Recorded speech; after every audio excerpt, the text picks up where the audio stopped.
అందరికీ నమస్కారం. నేను మీ court master. Welcome to Dhruva for you.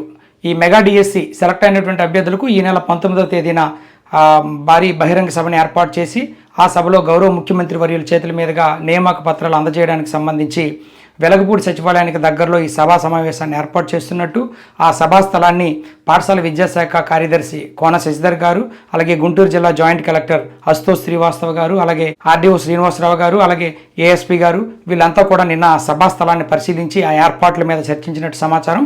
దీనికి సంబంధించినటువంటి క్లిప్పింగ్ మీరు స్క్రీన్ మీద చూడొచ్చు. అంటే దీనికి సంబంధించి ప్రభుత్వం నుంచి కూడా అధికారిక ప్రకటన కూడా మళ్ళీ మనకు వస్తుంది.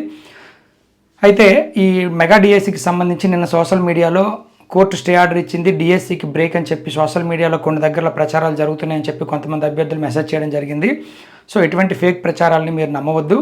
నిజంగా ఏ అభ్యర్థికైనా అన్యాయం జరిగింది అంటే మనం కోర్టు ద్వారా న్యాయం పొందేటటువంటి అవకాశం మనందరికీ ఉంది. ఇంకా సెలక్షన్ లిస్ట్ రాలేదు.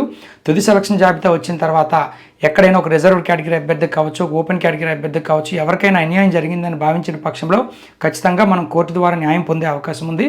సో ప్రస్తుతానికైతే మెగా డిఎస్సికి సంబంధించి ఈ డిఎస్సి ప్రక్రియను ఆపమని స్టే ఆర్డర్ ఏ కోర్టు ఇవ్వడం జరగలేదు. ఫిజికల్ ఎడ్యుకేషన్కి సంబంధించి ఏదో చిన్న ఇష్యూ వచ్చినట్టుంది. దాని మీద కూడా నాకు పూర్తి సమాచారం లేదు కాబట్టి దాని గురించి నేను మాట్లాడటం లేదు. డిఎస్సికి సంబంధించి ఎటువంటి స్టే అనేది కోర్టు ఇవ్వలేదు అండి. సో ప్రభుత్వ ఏర్పాట్లు ప్రభుత్వం చేస్తూ ఉంది.